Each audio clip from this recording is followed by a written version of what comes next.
بسم اللہ الرحمن الرحیم۔ السلام علیکم۔ عشق کا شین بائے علیم الحق حقی۔ طلوع صبح۔ ہم ایسے اہل نظر کو ثبوت حق کے لیے اگر رسول نہ ہوتے تو صبح کافی تھی۔ اس صبح پوجا کے بعد اوتار سنگھ نے ماں سے پوچھا، ماتا جی آپ نے بھگوان کو دیکھا ہے؟ روز دیکھتی ہوں پتر، تم بھی دیکھتے ہو، یہ بھگوان ہے نا؟ ٹھاکرانی نے مورتی کی طرف اشارہ کیا۔ تو یہ سچ مجھ کے بھگوان ہے؟ اوتار سنگھ کے لہجے میں حیرت تھی۔ ٹھاکرانی کو غلطی کا احساس ہو گیا۔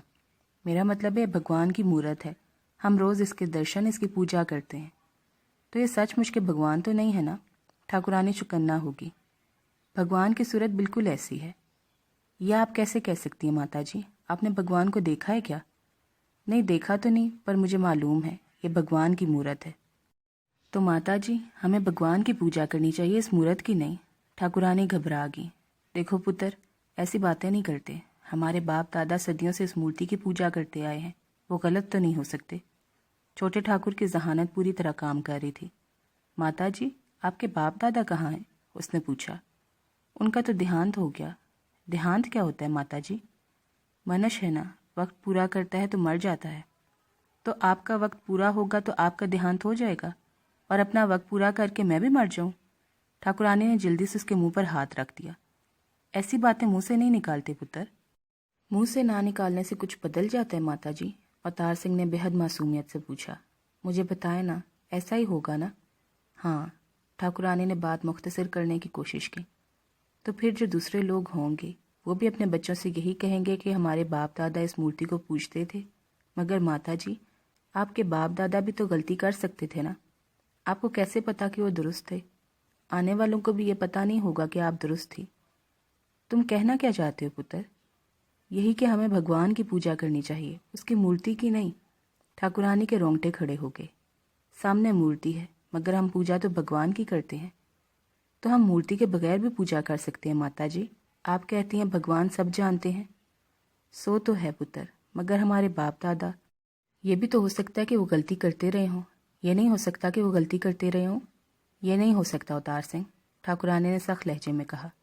اچھا ماتا جی، میرے آپ کے جو پرکھ تھے وہ منش تھے نا؟ اوش تھے، اور منش غلطی کرتا ہے، اس سے بھول بھی ہو جاتی ہے، بلکہ جیون بھر ہوتی رہتی ہے۔ ٹھاکرانی کو احساس ہوا کہ وہ بری طرح پھنس گئی ہے۔ انکار بھی نہیں کر سکتی تھی۔ انکار کرتی تو ڈر تھا کہ آگے کہیں اس سے بری پھنس جاتی۔ اس نے نرم لہجے میں کہا، یہ باتیں چھوڑو نہ چھوٹے۔ نہیں ماتا جی بتائیں نا۔ ٹھاکرانی بے بس ہوگی، شکست خوردہ لہجے میں بولی، ہاں پتر، منش غلطی کرتے ہیں۔ تو ہو سکتا ہے کہ ہمارے پرکھوں سے بھول ہوئی ہو، اوتار سنگھ نے کہا، اور یہ سوال نہیں تھا۔ وہ ماں سے اس کی تصدیق بھی نہیں چاہ رہا تھا، وہ تو سیدھا سا بیان تھا۔ تو اس کو ٹھیک کرنا ہماری ذمہ داری ہے۔ اچھا تو ماتا جی یہ تو بتاؤ کہ بھگوان کہاں رہتے ہیں؟ اوپر آکاش پر، پرلوک میں۔ میں انہیں دیکھ سکتا ہوں، ان سے مل سکتا ہوں ماتا جی؟ نہ پتر، بھگوان کو کسی نے دیکھا ہے بھلا؟ اوتار سنگھ نے تیزی سے اس کی بات پکڑ لی۔ کسی نے نہیں دیکھا؟ نہ پتر۔ تو پھر یہ مورتی کیسے بنا لی؟ اوتار سنگھ نے ناپتلا اعتراض کیا۔ اس کا مطلب ہے ماتا جی کی یہ خیالی ہے، ضروری نہیں کہ بھگوان ایسے ہوں۔ دیکھ پتر، ہمیں تو اس مورتی کی ہی پوجا کرنی ہے، ہمارے پرکھوں سے یہ ریت چلی آ رہی ہے۔ ٹھاکرانی نے خوش آمدانہ لہجے میں کہا۔ بھلے وہ غلطی پر ہی ہوں، بھلے وہ غلطی پر ہی ہوں۔ ٹھاکرانی کے لہجے میں قطعیت تھی۔ ماتا جی اس نظر آنے والی خیالی مورتی کے مقابلے میں نظر نہ آنے والے سچے بھگوان کے سامنے سر جھکانا مجھے اچھا لگتا ہے۔ ہوا کرے، پر تمہیں پوجا ضرور کرنی ہے۔ اوتار سنگھ اٹھ کر کھڑا ہوا۔ سوچنے کو بہت سامان مل چکا تھا۔ فطری بات تھی کہ اوتار سنگھ نے اس کے بعد ماتا جی اور اماں کے نظریات کا موازنہ کیا۔ اسے ایک بات مشترک نظر آئی، بھگوان بھی نظر نہیں آتا اور اللہ بھی۔ اس کے آگے فرق ہی فرق تھا۔ ماتا جی کا کہنا تھا کہ بھگوان آکاش کے اوپر پرلوک میں رہتا ہے، جبکہ اماں کہتی تھی کہ اللہ ہر جگہ موجود ہے، حتیٰ کہ انسان کے اندر بھی۔ پھر اماں کہتی تھی کہ سب کچھ اللہ ہی کرتا ہے، اس کی قدرت ایسی ہے کہ وہ جو چاہتا ہے ایک پل میں ہو جاتا ہے۔ اس کے برعکس اماں بہت سے دیوی دیوتاؤں کو مانتی تھی۔ بھگوان نے بہت سے دیوی دیوتاؤں کو کام سپرد کر رکھے تھے، انہیں اختیار دے رکھا تھا، اور ماسٹر جی بتاتے تھے کہ سب کچھ جو نظر آتا ہے جسے آپ چھو سکتے ہیں مادہ ہے، اور مادہ کبھی فنا نہیں ہوتا۔ ہاں، وہ شکل بدل لیتا ہے۔ پانی ایک بہت بڑی حقیقت ہے۔ اس کی مختلف شکلیں ہیں، سمندر، دریا، جھیل، ندی اور چشمے۔ پانی پر دھوپ پڑتی ہے تو عمل تبخیر ہوتا ہے، بادل بنتے ہیں، پھر جب بادل کسی پہاڑ سے، درختوں سے ٹکرائیں تو بارش ہوتی ہے۔ یہ بات اوتار سنگھ کی سمجھ میں آتی تھی۔ اس نے چولہے پر رکھی پانی سے بھری دیچکی میں بھاپ بنتے دیکھی تھی، اور دیچکی کو ڈھکنے سے بند کر کے چولہا بجھانے کے کچھ دیر بعد ڈھکنا اٹھا کر دیکھا تھا تو ڈھکنے کے اندرونی حصے پر پانی کے بے شمار قطرے جمے ہوئے دیکھے تھے۔ وہ بھاپ سے پانی بنا تھا، اور غذا جو ہم کھاتے ہیں اس کا ایک حصہ جسم میں شامل ہوتا ہے، باقی فضلہ ہوتا ہے، کھاد بن جاتا ہے۔ کھاد زمین میں ڈالی جاتی ہے تو فصل بہتر ہوتی ہے۔ اوتار سنگھ نے ندی تو دیکھی تھی، دریا اور سمندر نہیں دیکھا تھا۔ اس نے ان کے بارے میں ماسٹر جی سے بڑے اشتیاق سے پوچھا۔ دریا بڑا بھی ہوتا ہے اور چھوٹا بھی، پر سمندر تو بہت ہی بڑا ہوتا ہے، اتنا بڑا کہ تم جہاں تک دیکھ سکو پانی ہی پانی نظر آئے۔ اوتار سنگھ کی آنکھیں پھیل گئیں۔ اتنا پانی؟ اور سمندر کا پانی اتنا کھاری، اتنا کڑوا ہوتا ہے کہ تم ایک گھونٹ بھی نہیں پی سکتے۔ کھاری کیا ماسٹر جی؟ کھاری کا مطلب نمک ملا ہوا۔ نمک ملا ہوا؟ اس کی حیرت ایسی تھی کہ ماسٹر جی کے دل کو کچھ ہونے لگا، اور وہ اسے 5 سال سے پڑھا رہے تھے، اس کا مزاج جانتے تھے۔ وہ تو بہت بڑے ہوئے تجسس والے بچہ تھا۔ ایسے لوگ اپنی آنکھوں سے دیکھ کر زیادہ سیکھتے ہیں، ورنہ تو آنکھ اوجل پہاڑ اوجل والا معاملہ ہوتا ہے۔ انہوں نے اس سلسلے میں ٹھاکر سے بات کی کہ بچوں کو سیر کرانا، دنیا دکھانا بھی ضروری ہے، تو انہیں کہاں لے کے جانا چاہیے؟ میں چاہتا ہوں یہ پہاڑ بھی دیکھ لیں اور سمندر بھی۔ ٹھاکر کے لیے کوئی مسئلہ نہیں تھا، اس نے ٹھاکرانی کو بھی ساتھ لیا، ماسٹر جی کو تو ساتھ ہی جانا تھا۔ اس 1 ماہ میں اوتار سنگھ نے جو کچھ دیکھا وہ اس کے لیے چشم کشا تھا۔ سمندر دیکھ کر اس کی آنکھیں پھٹی کی پھٹی رہ گئی۔ ماسٹر جی کے بتانے میں وہ بات نہیں تھی جو اپنی آنکھوں سے دیکھنے میں تھی۔ کنارے پر کھڑے ہو کر جو اس نے دیکھا تو جہاں تک نظر جاتی تھی پانی ہی پانی تھا، اور سمندری آواز اسے سن کر خوف آتا تھا۔ پتہ چلتا تھا کہ وہ بہت طاقتور ہے، مگر اس میں ٹھہراؤ تھا۔ اور اوتار سنگھ نے ایک بار ندی کی باڑھ دیکھی تھی، معمولی سی ندی چڑھی تو گاؤں کے گاؤں ڈبو گی۔ اب سمندر کو دیکھ کر وہ سوچ رہا تھا کہ یہ چڑھ گیا تو کیا ہوگا، یہ تو اتنا پانی ہے کہ دنیا ڈبو دے گا۔ اور اس نے ایک گھونٹ حلق سے اتارنے کی کوشش کی تو دل بگڑ گیا، پھندا لگ گیا۔ وہ زہر جیسا پانی تھا، کڑوا، کھاری۔ پھر اس نے پہاڑ دیکھے تو اسے خوف آیا، پہاڑ گر جائے، لڑک جائے تو کتنی تباہی ہوگی۔ مگر اس نے یہی دیکھا کہ دنیا کتنی خوبصورت ہے۔ اس نے چشمے دیکھے، آبشار دیکھے، پہاڑی ندیاں، جھیلیں اور دریا دیکھے، شور مچاتے تند و خو دریا، اور کیسے کیسے درخت، پھل پھول دیکھے۔ اس 1 ماہ میں اس نے ماسٹر جی سے ایک سوال بھی نہیں کیا تھا، ان کے اکسانے پر بھی نہیں۔ وہ تو سحر زدہ تھا، صرف دیکھ رہا تھا اور جذب کر رہا تھا۔ اس سفر میں بھی اسے ایک کمی محسوس ہوئی۔ بہت کچھ دیکھنے کے بعد اسے ہوش آیا کہ وہ بہت سی قیمتی چیزیں پیچھے چھوڑ آیا ہے۔ ویر جی، اماں اور چاچا جی، اور گاؤں۔ اسے گھر یاد آنے لگا، سب لوگ یاد آنے لگے۔ تب اسے واپسی کی لگ گئی۔ وہ واپس پہنچے تو اس کے سوالات کا سلسلہ شروع ہوا۔ مشاہدے کی کوکھ سے سوال ہی سوال جنم لے رہے تھے۔ یہ دنیا تو بہت بڑی ہے ماسٹر جی، اس نے کہا۔ اتنی بڑی کہ تم سوچ بھی نہیں سکتے، ماسٹر جی نے کہا۔ جو کچھ تم نے دیکھا وہ تو ہمارے دیس کا ایک چھوٹا سا، بہت چھوٹا سا حصہ ہے۔ صرف ہمارا دیس ہی اس سے سینکڑوں گنا بڑا ہے، اور دنیا میں ایسے سینکڑوں دیس ہیں۔ آدمی پوری زندگی گھومتا پھرتا ہے تو بھی پوری دنیا نہیں دیکھ سکتا۔ ماسٹر جی، یہ زمین کیسے بنی؟ سائنس بتاتی ہے کہ زمین سورج کا حصہ تھی، پھر یہ ٹوٹ کر علیحدہ ہوئی۔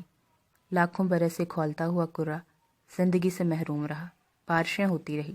لاکھوں برس میں یہ ٹھنڈا ہوا، پھر اس میں زندگی کا آغاز ہوا، نباتات اور جاندار پیدا ہوئے۔ کیسے پیدا ہوئے؟ اوتار سنگھ نے جھٹ پوچھا۔ کھولتی ہوئی زمین پر ٹھنڈا پانی برستا رہا۔ یہ ایک بہت وسیع اور ہمہ پہلو کیمیائی عمل تھا۔ اس کے نتیجے میں زندگی شروع ہوئی۔ آدمی بھی ایسے پیدا ہوا؟ کانتی پرساد پریشان ہو گئے۔ انہوں نے کہا، سائنس بتاتی ہے کہ بندر ترقی کر کے انسان بنا، غور سے دیکھو تو بندر انسان سے مشابہ بھی ہے۔ اوتار سنگھ کو ہنومان کا خیال آ گیا۔ ماتا جی کہتی تھی ہنومان دیوتا ہے، اس لیے بندروں کو نہ مارنا چاہیے نہ ستانا چاہیے۔ لیکن اسے یہ بھی خیال کچھ اچھا نہیں لگا کہ بندر انسان ایک جیسے ہوتے ہیں،